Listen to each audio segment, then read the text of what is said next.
25 रथयात्रार बड़ उपलब्धि से माने 24,750 पास बंटन करिसेंती। यार स्पष्टता आईन मंत्री प्रथमे रखंतु जो पास बंटन उपरे से माने स्पष्टीकरण देथिले सेमिति किछि पास दिया जाय नाही। एई पास व्यापार पई ही नेता मंत्री व्यस्त रहिले, प्रशासन सेमानकु सेवा जोगैबारे व्यस्त रहिला, वीआईपी वीवीआईपी चर्चा रे रहिला, साधारण जनता हंतसंत हेले। एमाने पास बांटी बांटी हालिया साधारण जनता को पचारे किया गया। साधारण जनता आखि सामने रे महाप्रभु का आखि सामने रे तांकर मृत्यु घटिला। महाप्रभु केबे चाहेबेनी भक्तर एमती एही भली अवस्था रे मृत्यु घटू। एथिपाई उत्तरदायी किया गया ए सत्ताधारी दल।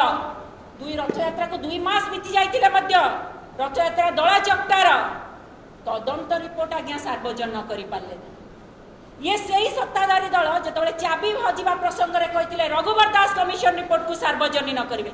एमानक सत्साहस नाही अन्य दल रे घटिथिबा तदंत रिपोर्ट को सार्वजनिक करिवे। निज समय तदंत रिपोर्ट को केमिति सार्वजनिक करिवे। ओडिसावासी को माने भुआ बुलाउचंती, भुआ बुलाई चलीचंती।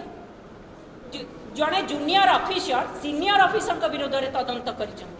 से तदंत रिपोर्ट को सार्वजनिक करंतु जहाँ आईन मंत्री को आम स्पष्टता चाहूँ। द्वितीय कथा आपन जदि देखिबे मु खाली आपन कहि दिए परिचालना कमिटी बिना रथयात्रा हेला। परिचालना कमिटी वर्तमान बहु विरोध पर परिचालना कमिटी गठन करागला। से परिचालना कमिटी 10 जन सदस्य को नहीं गठन करा जायछि। से सदस्य वर्तमान परिचालना कमिटी सदस्य ना दलीय सदस्य जहाँ अनुभव होउछि। सर्वसाधारण रे प्रश्न या रबर स्टाम्प परि काम करिवे नाही तो जहाँ समस्तंकर मनर प्रश्न कहीं आम एक कथा कहूँ। जेतबेले श्रीमंदिर मुख्य प्रशासक अपारग सरकार रे को गेला पुओ श्रीमंदिर मुख्य प्रशासक को अध्यक्षता परिचालना कमिटी द्वार बैठक बार बार एसी रूम रे होछि किंतु ता फलप्रद हेउ नाही। आपण देखिथिबे परिचालना कमिटी बैठक गत 3 तारिख रे अनुष्ठित हैला। तार 12 घंटा न पुरुणु अन्य राज्य रे जने युवक जाई भीतर फोटो वायरल हैला। तार 2 दिन पूर्व सिक्किम रो मुख्यमंत्री जाई भीतर फोटो वायरल हैला। ए सब पई उत्तरदायी किया गया।